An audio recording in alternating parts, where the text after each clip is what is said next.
Charizard Flamethrower! Mother... Oh, shit. God damn.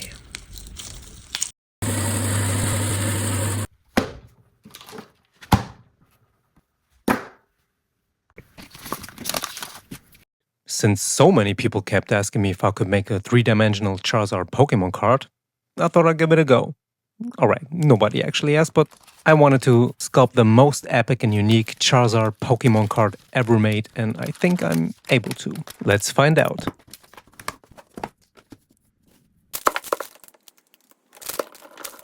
This project actually means more to me than I expected because the very first sculptures I ever made were Pokemon. And it might sound a little crazy, but all 151 from the first generation. Yup, all of them. I was 10 years old and I spent every last bit of my pocket money for modeling clay. But because this wasn't weird enough, I even built my own Pokemon arena. Yep. I had my friends from school come over and we had Pokemon battle. It was a fun time. And you know what's funny? I'm a sculptor for a living now. So I guess I'm somehow back where it all started.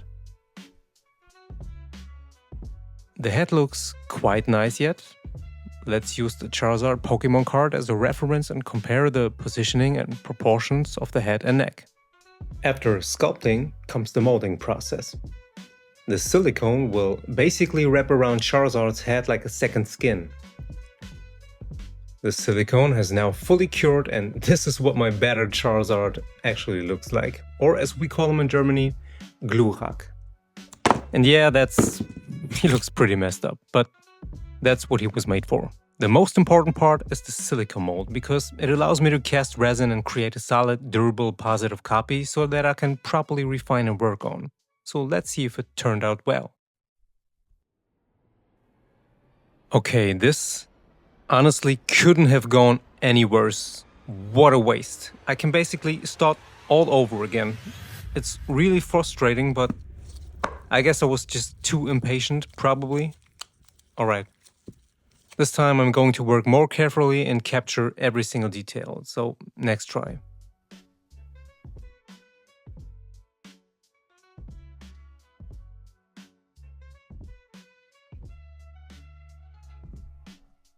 Well, it wasn't what I expected, but I can definitely work with it. So, the next step is sculpting Charizard's body. My goal was to make Charizard break out of the card. That's also why I kept most of the wings inside the original artwork. I wanted the sculpture and the original illustration to become one piece. Oh, did I just said one piece? Maybe you see me sculpt a certain character from One Piece very soon, so stay tuned.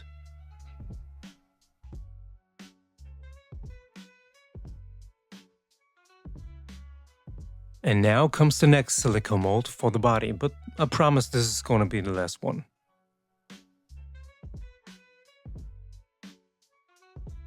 The fire imitation was actually the part I was most excited about. Big shout out to North of the Border who inspired me with this fire imitation.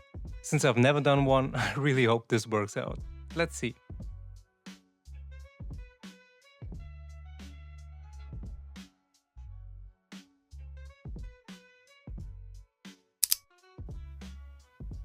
So I'm using LED light and transparent hot glue to imitate the fire flame, but also let the LED work its magic. So at the end, it will shine bright like a...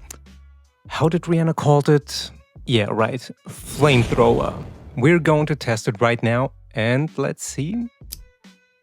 Oh yeah, it really does. Shine bright like a flamethrower.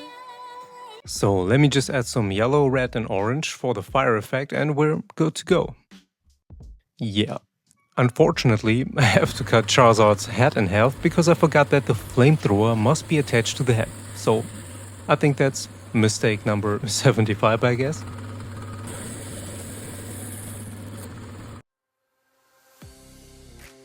So now that we have done that, we can stick everything together. The flame with the head and the head with the body. And now I just need to glue Charizard on the Pokemon card. The positioning is key here because from the front it needs to look just like the original Pokemon card. and matching the same perspective while making it obvious that it's a real three-dimensional object.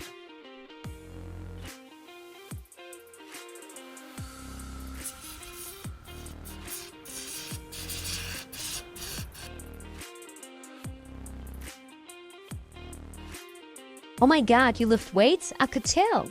Thanks a lot, but let's be professional here. I'm adding just a few more layers of red and orange for a way better fire effect and cover everything up so I don't make a huge mess on the Pokemon card, which is super necessary, as Jorge Masvidal would say.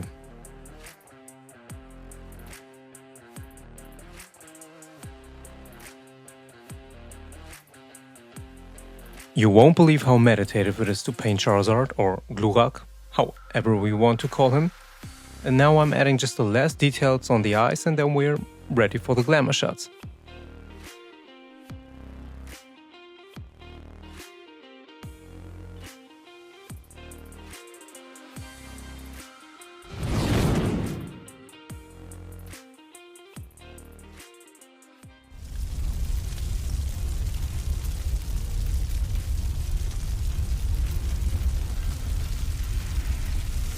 Thanks for watching. Your support helps me keep creating bigger and crazier sculptures.